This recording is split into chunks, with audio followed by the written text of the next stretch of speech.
आप सभी का बहुत बहुत स्वागत है। आज हम आपके लिए महादेवी वर्मा की लिखी हुई कविता वे मुस्काते फूल नहीं की व्याख्या लेकर आए हैं। ये उनकी एक अत्यंत महत्वपूर्ण कविता है। जैसा कि हम जानते हैं, महादेवी जी छायावाद की प्रमुख कवित्री हैं। आपने अपनी कविताओं में रहस्यवादी भावना को अभिव्यक्ति दी है। ईश्वर की असीम सत्ता के प्रति आपके मन में अपार आस्था व प्रेम है। आप ईश्वर को अपना प्रिय मानती हैं, परंतु अपने अस्तित्व को परम सत्ता के साथ विलय नहीं करना चाहती। इस कविता में वे अपने अलौकिक प्रियतम के अमर लोक की तुलना मृत्यु लोक से करते हुए मृत्यु लोक को श्रेष्ठ मान रही हैं। आइए कविता की व्याख्या देखते हैं।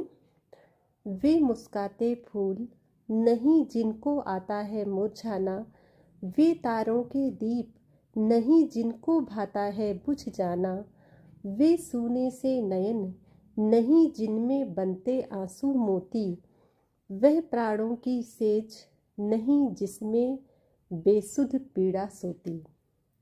महादेवी जी इन पंक्तियों में अपने प्रिय ईश्वर को संबोधित करते हुए कहती हैं कि वे मुस्काते फूल नहीं जिनको आता है मुरझाना। वे कहती हैं कि आपके लोक में ऐसे फूल हैं जो सदैव मुस्कुराते रहते हैं अर्थात खिले रहते हैं। यानी वहाँ पर जो फूल खिलते हैं वो कभी मुरझाते नहीं हैं, उन्हें मुरझाना नहीं आता है, वो हमेशा सदैव खिले रहते हैं। और हमारे मृत्युलोक की तरह वे ऐसे फूल नहीं हैं जो खिलने के कुछ समय पश्चात मुरझा जाते हैं, क्योंकि वह अमर लोक है। वहाँ पर जन्म तो है, मृत्यु नहीं है, निर्माण है, विनाश नहीं है, सुख तो है, दुख नहीं है। इसलिए वहाँ पर जो फूल खिलते हैं वो भी शाश्वत होते हैं और कभी मुरझाते नहीं हैं। इसी प्रकार वे तारों के दीप नहीं जिनको बहता है बुझ जाना। फिर वो कहती हैं कि आपके यहाँ जो तारे रूपी दीपक हैं वो हमेशा प्रज्वलित रहते हैं, उन्हें बुझना भाता नहीं है। भाने से भी प्राय है अच्छा लगना, यानी उनको बुझना अच्छा नहीं लगता है, वो हमेशा टिमटिमाते रहते हैं, हमेशा प्रज्वलित रहते हैं। तो आपके यहाँ के जो तारे रूपी दीपक हैं वो हमेशा जलते रहते हैं, हमेशा प्रकाशित रहते हैं और उन्हें बुझना अच्छा नहीं लगता है। इसके विपरीत हमारे यहाँ तारे हों या दीपक समय पर प्रज्वलित होते हैं और फिर बुझ जाते हैं। अभिप्राय ये है महादेवी जी के कहने का कि यहाँ पर मृत्यु लोक में गत्यात्मकता है और वहाँ पर स्थिरता है। वहाँ तारे रूपी दीपक हमेशा टिमटिमाते रहते हैं, इसी तरह से फूल भी हमेशा खिले हुए रहते हैं। और मृत्यु लोक में फूल खिलने के बाद मुरझा जाते हैं। यहाँ पर तारे हों या दीपक हों समय पर प्रज्वलित होते हैं और उसके बाद बुझ जाते हैं। आगे की पंक्तियों में कहती हैं कि वे सूने से नयन नहीं जिनमें बनते आंसू मोती।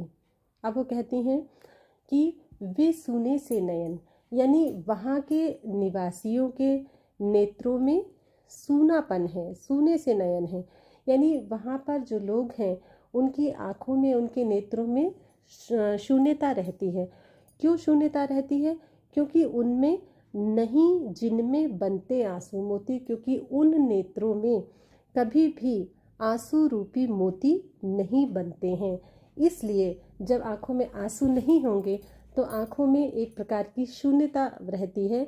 तो उसी को वो कह रही हैं कि वहाँ के निवासियों के नेत्रों में शून्यता रहती है, क्योंकि उनकी आँखों में आंसू रूपी मोती नहीं झरते हैं, नहीं बनते हैं। वे कभी दुख में रोते नहीं हैं, क्योंकि वहाँ पर किसी को कोई कष्ट नहीं होता है, कोई दुख नहीं होता है। इसलिए उन लोगों की आँखों में आंसू नहीं आते हैं। और यहाँ मृत्यु लोक में सुख हो या दुख हो, कभी न कभी व्यक्ति की आंखों में आंसू आ जाते हैं, आंखें छलक जाती हैं। तो इसलिए वो कहती हैं कि यहाँ पर लोग हंसते हैं, रोते हैं, सुख दुख की अनुभूति करते हैं और उनकी आंखों में आंसू आते हैं। लेकिन देवलोक के निवासियों की आंखों में आंसू नहीं आते हैं, क्योंकि उन्हें कोई पीड़ा नहीं है, उन्हें कोई दुख नहीं है, इसलिए उनकी आंखों में आंसू रूपी मोती नहीं बनते हैं। आगे कहती हैं कि यह प्राणों की सेज नहीं जिसमें बेसुध पीड़ा सोती। अब वो कहती हैं कि महादेवी जी इन पंक्तियों में कहना चाहती हैं कि वहाँ जो देवलोक में प्राणों की सेज पर यानी प्राणों की शैया पर कभी भी बेसुध, बेसुध से अभिप्राय है आत्मविस्मृत, तो कभी भी बेसुध या आत्मविस्मृत होकर वेदना नहीं सोती है। तो वहाँ पर जो निवासी हैं, वहाँ पर जो लोग हैं, तो वहाँ उनके प्राणों की शैया पर कभी भी आत्मविस्मृत होकर के वेदना नहीं सोती है। अभिप्राय ये है कि वहाँ निवास करने वाले प्राणों का कभी भी दुख या वेदना से संपर्क नहीं होता है, उन्हें पीड़ा या दुख का अनुभव ही नहीं है, क्योंकि वहाँ किसी के जीवन में दुख होता ही नहीं है, सदैव सुख ही सुख रहता है। तो कवित्री यहाँ कहना चाहती हैं कि ऐसा जीवन भी अच्छा नहीं है जिसने दुख की अनुभूति ना की हो, क्योंकि जीवन में सुख दुख का समन्वय बहुत ज़रूरी होता है। सुख के बाद दुख तथा दुख के बाद सुख आता है, तभी व्यक्ति को उनकी महत्ता का पता चलता है, अन्यथा जीवन में नीरसता सी आ जाती है। और इसीलिए सुमित्रा नंदन पंत जी ने भी ऐसा ही भाव व्यक्त किया है। उनकी पंक्तियां हैं, मैं नहीं चाहता चिर सुख, मैं नहीं चाहता चिर दुख, सुख दुख के मधुर मिलन से यह जीवन हो परिपूर्ण। तो जीवन में सुख और दुख का समन्वय महादेवी जी भी आवश्यक मानती हैं। आगे की पंक्तियां हैं, वे नीलम के मेघ नहीं जिनको है खुल जाने की चाह, वह अनंत ऋतुराज नहीं जिसने देखी जाने की राह। इन पंक्तियों में महादेवी जी कहती हैं, ईश्वर को संबोधन है उनका कि वे नीलम के मेघ, कि आपके लोक में वे नीलम के मेघ, यानी वे नीलम यानी काले, वे काले मेघ भी नहीं हैं, नहीं जिनको है घुल जाने की चाह। तो आपके अमर लोक में, आपके देवलोक में वे काले मेघ भी नहीं हैं जो कि परहित के लिए बरसकर विलीन हो जाएं, यानी जिनमें घुल जाने की चाह है। घुल जाने का मतलब बरसकर विलीन हो जाना, और चाह का मतलब है इच्छा। तो आपके देवलोक में ऐसे काले मेघ भी नहीं हैं जो परहित के लिए बरस कर के विलीन हो जाएं। और यहाँ के मेघ आकाश में घिर कर आते हैं और जल बरसाकर विलीन हो जाते हैं, लेकिन उस लोक के मेघ यानी अमर लोक के मेघ हमेशा छाए रहते हैं, वे बरसकर समाप्त नहीं होते, और उनके अंदर ऐसी कोई चाह या इच्छा नहीं होती है कि वे दूसरों के लिए अपना त्याग कर सकें। वह अनंत ऋतुराज नहीं जिसने देखी जाने की राह। तो इसी तरह से वो कहती हैं कि वह अनंत ऋतुराज, यानी वहाँ पर अनंत ऋतुराज रहता है। ऋतुराज का मतलब है बसंत ऋतु, और बसंत ऋतु भी कैसी, जो अनंत है। तो वहाँ सदैव ऋतुराज अर्थात वसंत ऋतु रहती है, वसंत छाया रहता है, और वो वसंत कैसा है, अनंत है। अनंत यानी उसका कभी भी अंत नहीं होता है। तो वहाँ सदैव एक ही ऋतु रहती है, और वो ऋतु है वसंत ऋतु, जो कभी भी समाप्त नहीं होती है। नहीं जिसने देखी जाने की राह, यानी वो उसने कभी जाने की राह नहीं देखी है, अर्थात वसंत ऋतु कभी समाप्त नहीं होती है। वहाँ सदैव एक ही ऋतु रहती है, और वो ऋतु है वसंत ऋतु, जो कभी भी समाप्त नहीं होती है। वहाँ सदैव फूल खिले रहते हैं, हरियाली रहती है, सुगंधित वायु प्रवाहित होती रहती है। तो इस तरह से वहाँ पर हमेशा वसंत का मौसम रहता है। इसके विपरीत यहाँ मृत्युलोक में ऋतु परिवर्तन होता रहता है। कभी बसंत ऋतु होती है, कभी ग्रीष्म ऋतु है, वर्षा ऋतु है, फिर शीत ऋतु है। तो इस तरह से ऋतु परिवर्तन होता रहता है, जिससे नवीनता बनी रहती है और एक रसता नहीं रहती है। आगे की पंक्तियां हैं, ऐसा तेरा लोक वेदना नहीं, नहीं जिसमें अवसाद, जलना जाना नहीं, नहीं जिसने जाना मिटने का स्वाद। इन पंक्तियों में वो कहती हैं कि हे प्रभु, ऐसा तेरा लोक, यानी आपका जो अमर लोक है, तेरा लोक यानी आपका जो अमर लोक है, वहाँ पर वेदना नहीं, वहाँ पर वेदना और पीड़ा नहीं है। वेदना और पीड़ा का नाम तक नहीं है, इसके साथ साथ नहीं जिसमें अवसाद, और वहाँ अवसाद, अवसाद यानी निराशा, निराशा भी नहीं है।